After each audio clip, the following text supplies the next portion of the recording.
Hello everyone, good morning, good afternoon and good evening, जो भी इस वीडियो को जिस भी टाइम पर देख रहा है उसके लिए। नेक्स्ट हमने लास्ट टाइम जो वीडियो में बात की थी that is matter around us pure, यही चैप्टर चल रहा है, अभी भी कंटिन्यू करेंगे क्योंकि अभी काफ़ी सारे टॉपिक इसमें रिमेनिंग है। तो हमने जो टॉपिक्स की बात की थी तो वो सबसे पहले हमने मिक्सचर्स की बात की थी। देन हमने क्या बात की थी कि मिक्सचर्स कितने टाइप्स के होते हैं। फिर हमने सॉल्यूशंस की बात की थी, हेट्रोजेनस मिक्सचर की बात की थी, होमोजेनस मिक्सचर की बात की थी। फिर हेट्रोजेनस मिक्सचर्स के पार्ट्स की बात की थी that is colloidal and suspension, जिसको हमने अच्छे से कवर कर लिया था। देन सेपरेशन टेक्निक की बात चल रही थी, भाई सेपरेशन टेक्निक कौन कौन सी हैं। तो उसके लिए भाई हमने सबसे पहले सेपरेशन टेक्निक पढ़ी थी दैट इज़ इवेपोरेशन। अब हमारे पास नेक्स्ट सेपरेशन टेक्निक है दैट इज़ सेंट्रीफ्यूगेशन। तो बेसिकली सेंट्रीफ्यूगेशन मेथड है क्या, इसमें क्या होता है कि सॉल्यूशन को मिक्सचर को क्या किया जाता है, सॉल्यूशन नहीं, मिक्सचर को क्या किया जाता है कि बहुत तेज़ी से रैपिडली घुमाया जाता है, जिसकी वजह से जो हैवियर पार्टिकल्स हैं वो बॉटम में रह जाते हैं और जो लाइटर पार्टिकल्स हैं वो टॉप पे आ जाते हैं। तो इसका बेसिक प्रिंसिपल क्या है? The basic principle is that the denser particles are forced to the bottom and the liquid being lighter remains at the top. देखो, इसका अगर बेसिक प्रिंसिपल की बात करें कि जो डेंसर पार्टिकल्स हैं वो बॉटम में आ जाते हैं, बॉटम में रह जाते हैं, और जो लाइटर पार्टिकल है, जैसे कि किसी लिक्विड की बात कर लेते हैं, नॉर्मली लिक्विड जो है लाइटर पार्टिकल्स कहे जाते हैं, वो टॉप पर आ जाते हैं। ये जो प्रोसेस है, this process is use to separate the cream from milk. ये जो प्रोसेस है ये यूज़ होता है क्रीम को मिल्क से अलग करने के लिए, घरों में भी आप यूज़ करते होंगे। It is the method of separating the suspended particle of substance from a liquid. ये प्रोसेस किस लिए यूज़ होता है? जो भाई थ्रू आउट द मिक्सचर में जो सस्पेंडेड पार्टिकल्स हैं उनको अलग करने के लिए लिक्विड से। और ये जो प्रोसेस है ये किसकी कौन सी मशीन है जिससे ये कैरिड आउट होता है? That is centrifuge. सेंट्रीफ्यूज एक ऐसी मशीन है जिससे ये प्रोसेस कामयाब होता है, हम कह सकते हैं, या फिर इस प्रोसेस को किया जाता है। समटाइम कभी कभार क्या होता है, the solid particle in a liquid are very small and pass through the filter paper. कभी कभी क्या होता है कि कुछ पार्टिकल्स ऐसे होते हैं जो फिल्टर पेपर से भी पास आउट हो जाते हैं। और इसके लिए फिल्टरेशन मेथड को हम यूज़ तो कर नहीं सकते, तो फिर इसके लिए कौन सा प्रोसेस यूज हो जाएगा? That is centrifugation. अब ये जो मिक्सचर है रिलेटेड है रैपिडली, इस मिक्सचर को क्या किया जाता है? रोटेट किया जाता है rapidly, so that the heavier particles in the mixture settle down at the bottom. तो क्या हो जाता है कि जो हैवियर पार्टिकल है वो बॉटम में रह जाएं, इसके लिए वो उसको काफ़ी तेज़ी से घुमाया जाता है। नेक्स्ट है हमारे पास कि स्टेप्स क्या हैं इसके। तो steps of separating cream from milk, भाई अगर हमने क्रीम को मिल्क से अलग करना है तो इसके लिए कौन कौन से स्टेप्स हैं? तो पहला है take some full cream milk in a test tube. हमने क्या करना है, एक फुल क्रीम मिल्क लेना है, ठीक है, और उसको टेस्ट ट्यूब में डाल देना है। Then centrifuge it by using a centrifuging machine for 2 minutes. 2 minute के लिए सेंट्रीफ्यूजिंग मशीन को यूज़ करके उसको क्या करना है? सेंट्रीफ्यूज करना है। नेक्स्ट आ जाती हैं एप्लीकेशंस, कि भाई इसके एप्लीकेशंस क्या हैं। एप्लीकेशंस देख लेते हैं एक बार, कहाँ कहाँ पर ये यूज़ होता है। बेसिकली एप्लीकेशंस उसे कहते हैं। और इवेपोरेशन के एप्लीकेशंस वैसे आपको पता होंगी, मैं फिर से एक बार रिमाइंड करवा देती हूँ कि इवेपोरेशन प्रोसेस किसके लिए, कि भाई एक तो इंक को अलग करने के लिए है ना, और दूसरा अगर शुगर और वाटर का मिक्सचर है तो उसमें से शुगर को अलग करने के लिए, सॉल्ट और वाटर का मिक्सचर है तो उसमें से सॉल्ट को अलग करने के लिए, है ना। तो नेक्स्ट है हमारे पास कि भाई application of centrifugation. Application of centrifugation कौन कौन सी हैं? तो ये कहाँ यूज़ होता है? Used in diagnostic laboratories. ये डायग्नोस्टिक लेबोरेटरीज में यूज़ होता है for blood test and urine test, ठीक है।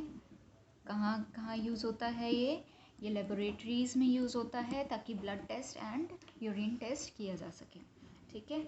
नेक्स्ट है ये डेयरीज़ में यूज़ किया जाता है, used in dairies and home, और घरों में यूज़ किया जाता है to separate butter from cream. Cream में से बटर को निकाला जा सके, जो नॉर्मली घरों में यूज़ करते हैं। और एक और कॉमन चीज़ है जहाँ पर यूज़ होता है ये, और आपको पता भी होगा, लेकिन आपको ये नहीं पता होगा कि ये सेंट्रीफ्यूगेशन मेथड है, used in washing machines to squeeze out water from wet clothes। जो वॉशिंग मशीन में ड्रायर होता है ना, बेसिकली वो सेंट्रीफ्यूगेशन मेथड ही है। यहाँ पे हमारा सेंट्रीफ्यूगेशन टॉपिक ख़त्म हो गया है। अब नेक्स्ट हम बात कर लेते हैं एक और सेपरेटिंग टेक्निक की, that is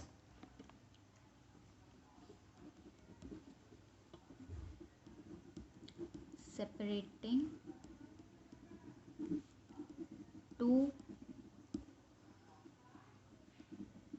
immiscible liquids। Two immiscible liquids को किस तरीके से सेपरेट किया जा सके, ठीक है, तो ये है वो प्रोसेस। अब हमारे पास है कि ये immiscible liquids क्या होते हैं।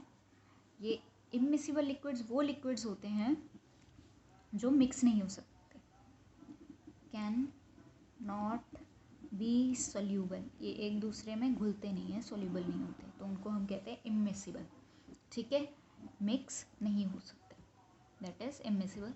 तो सबसे पहला है कि भाई बेसिक प्रिंसिपल क्या कहता है इसमें, है ना, इसमें भी वही बोल लेते हैं। सबसे पहला पॉइंट है हमारे पास बेसिक प्रिंसिपल। बेसिक प्रिंसिपल क्या है? The basic principle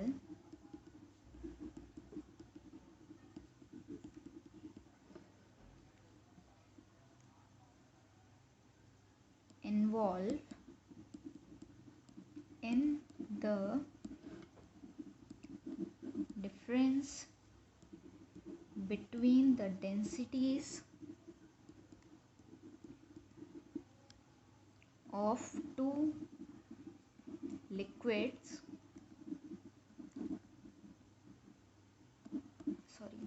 form two separate layers। क्या किया जाता है कि भाई ये जो दो इमिसिबल लिक्विड्स हैं इनको अलग कैसे किया जाए। जैसे हमारे पास दो इमिसिबल लिक्विड्स हैं, अब इनको अलग कैसे करते हैं कि भाई इनकी ना डेंसिटी में फ़र्क होता है। डेंसिटी आपको पता है, इस घनत्व। अब कैरोसिन ऑयल की डेंसिटी कुछ और होगी, वाटर की डेंसिटी कुछ और होगी, तो इनकी जो डेंसिटी है वो अलग होनी चाहिए। और पर्टिकुलर्स जब हम इनको सेपरेट करेंगे तो ये ना सेपरेशन मेथड यूज़ करेंगे तो ये लेयर्स बना लेते हैं, तो ये इनकी लेयर्स की वजह से हम इसको ईजिली सेपरेट कर पाते हैं। नेक्स्ट पॉइंट है हमारे पास, the separation of separating two immiscible liquid is carried out by use of funnel. तो यूज़ किस चीज़ का होता है, किससे हम इसको सेपरेट कर सकते हैं। The separation of separating two immiscible liquid is carried out by the use of funnel। Funnel की हेल्प से हम क्या कर सकते हैं, इसको सेपरेट कर सकते हैं। अब स्टेप्स की बात कर लेते हैं, क्या क्या स्टेप्स हैं। Steps of separating kerosene oil and water, ठीक है।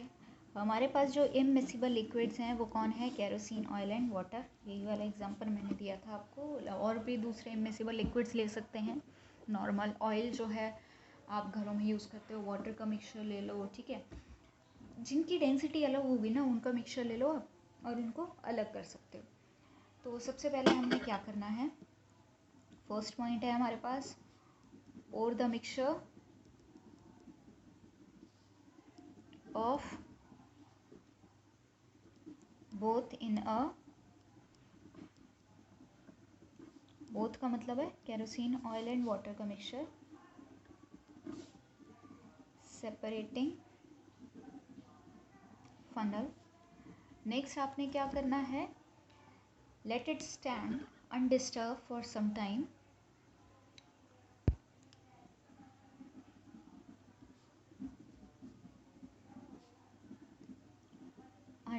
undisturbed for some time so that separate layers of oil and water are formed। देखो क्या होगा कि भाई हमने क्या करा है, कुछ टाइम के लिए सेपरेटिंग फनल में उन दोनों मिक्सचर को डाल दिया है, कुछ देर के लिए उनको वैसे के वैसे ही रहने दिया, अनडिस्टर्ब छोड़ दिया है, और कुछ टाइम बाद हम क्या देखेंगे कि उनके जो लेयर्स हैं वो अलग हो गई हैं। ऐसा नहीं है बस इतना हो गया, इसके बाद भी प्रोसेस है। तो इसके बाद क्या प्रोसेस है कि भाई अब आगे क्या करेंगे। देखो सेपरेटिंग फनल ना इस तरीके का कुछ होता है, वैसे मेरी ड्राइंग इतनी अच्छी है नहीं तो फिर भी एक बार ट्राई करती हूँ, लाइक दिस। यहाँ जो है यहाँ पर कॉर्क यूज़ होती है, ठीक है। ये है हमारी सेपरेटिंग फनल, जैसे हमने ऑयल लिया है, ये ऊपर ऑयल है और नीचे हमारा आ गया है वाटर, है ना। वाटर को थोड़ा डार्क कर देती हूँ। हम क्या करेंगे, ये अलग अलग लेयर है, ठीक है, ये ऑयल और ये वाटर।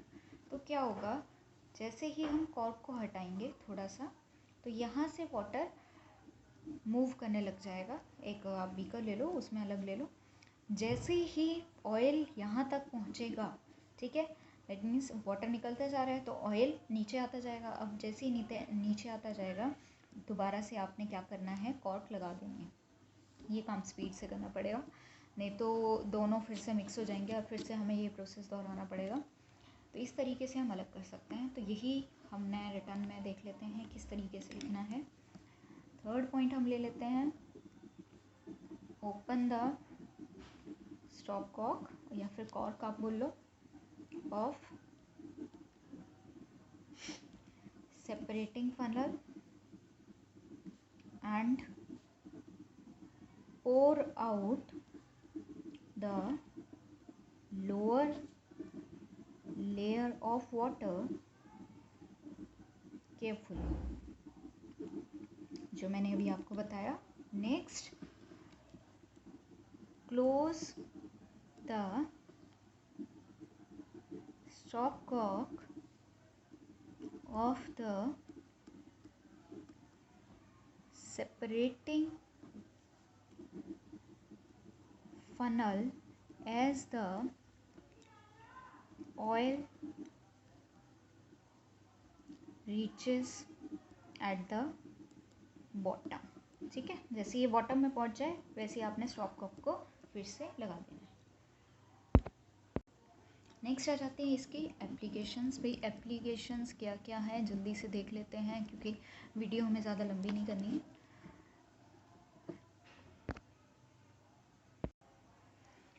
तो सबसे पहले एप्लीकेशन है to separate mixture of oil and water, ठीक है। ऑयल एंड वाटर को सेपरेट करने के लिए यूज़ होता है।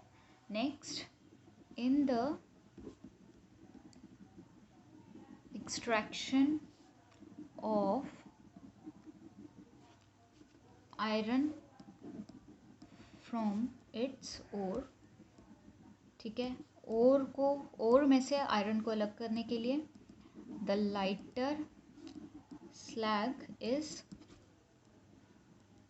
removed by this method to leave the molten iron at the bottom in the furnace। क्या होता है कि ये एक्सट्रैक्शन के लिए यूज़ होता है। आयरन ओर्स जो होते हैं, बेसिकली आयरन ना कभी भी हमें प्योर फॉर्म में नहीं मिलेगा। अगर हम उसका एक्सट्रैक्शन भी करते हैं तो एक कंबाइंड फॉर्म में होगा या फिर ऑक्साइड फॉर्म में होगा। ऑक्साइड से हमें अलग करना पड़ता है, ठीक है। फाइनली हमारे पास जब आयरन आता है तो वो भी इम्प्योर होता है, क्योंकि उसमें कुछ इम्प्योरिटीज़ फिर भी रह जाती हैं। तो हम क्या कर देते हैं, उस आयरन को मोल्टन स्टेट में ला देते हैं और फिर वही मेथड यूज़ करते हैं, that is to immiscible liquids को सेपरेट करने का काम। जैसे ही मोल्टन स्टेट में आएगी, जो स्लैग होगा, स्लैग मीन्स इम्प्योरिटीज़ की बात कर रहे हैं, वो ऊपर आ जाएगा और नीचे क्या आ जाएगा, बॉटम में इम्प्योरिटीज़, सॉरी नीचे आ जाएगा आयरन। और इससे हम क्या कर सकते हैं, फिर अलग कर सकते हैं दोनों चीज़ों को। नेक्स्ट हमारे पास कुछ क्वेश्चंस हैं जो आपने करना है। वीडियो को पॉज करके इन क्वेश्चंस को आप नोट डाउन करेंगे एंड इसको करने की कोशिश करेंगे। अगर कोई डाउट होता है तो प्लीज़ कमेंट बॉक्स में आपने डालना है। सम क्वेश्चंस, रिकैप्चुलेशन समझ लीजिए आप इसे। इनको आपने करना है जितना मैंने अभी तक पढ़ा दिया है उस बेसिस पर। कुछ क्वेश्चंस हैं, 6 क्वेश्चंस ही दिए हैं, ज़्यादा नहीं दिए, ताकि बर्डन ना हो, क्योंकि इतना आज का भी टॉपिक है, इससे पहले भी टॉपिक है, थोड़ा रिमाइंड होना ज़रूरी होते हैं। उनको एक बार दोबारा से देखते हैं, वरना ये क्वेश्चंस नहीं हो पाएंगे आपसे। तो ये हैं आपके सारे क्वेश्चंस, वीडियो को पॉज करके देख लें। और नेक्स्ट हमारे पास अभी काफ़ी सारी टेक्निक्स रह गई हैं, सेपरेटिंग टेक्निक्स, जिनको हम नेक्स्ट वीडियो में कवर अप करेंगे। थोड़ा स्लो चलते हैं, क्योंकि एक एक टॉपिक करके ही हमारे अच्छे से कवर अप हो पाएंगे। एंड देन हम कुछ NCERT क्वेश्चंस करेंगे एंड कुछ एक्स्ट्रा क्वेश्चंस भी करेंगे जब पूरा चैप्टर ये ओवर हो जाएगा। और कुछ MCQs कंसेप्चुअल क्वेश्चंस होंगे जो आपने करने हैं, ठीक है। तब तक के लिए बस इतना ही। और जितना भी आपको वीडियोस में लिखवाया जा रहा है, जो मैं यहाँ पर नोटबुक्स में लिख रही हूँ, वो आपको नोट डाउन करना है। You want ask me many times. देखो, मैंने देखा है कि काफ़ी सारे बच्चे एक ही क्वेश्चन पूछते हैं कि मैम ये नोटबुक में नोट डाउन करना है। येस करना है, क्योंकि तभी मैं आपको नोट्स बना के दे रही हूँ, वरना मैं नोट्स बना के नहीं देती। ये नोट डाउन करना है आपने, ठीक है, क्योंकि ये आगे के लिए काम आएगी जब आप रिवीजन करेंगे। अब ऐसा नहीं है कि आपको कुछ क्वेश्चंस करवा दिए, उन्हीं क्वेश्चंस में से आपको पेपर में कुछ क्वेश्चंस आ जाएंगे जो आपको अटेम्प्ट करने होंगे। नहीं, अब हर चैप्टर की हर एक लाइन से क्वेश्चन आ सकता है, चाहे वो बुक हो चाहे वो नोटबुक हो। आपको दोनों चीज़ें अच्छे से करनी है। तो ये बेसिकली नोट्स हैं आपके, जिन नोट्स को पढ़ के आप थोड़ा बहुत अंदाज़ा लगा सकते हो कि किस तरीके से हमने पढ़ना है, ठीक है। तो दैट इज़ इट, अभी के लिए इतना ही। Thank you.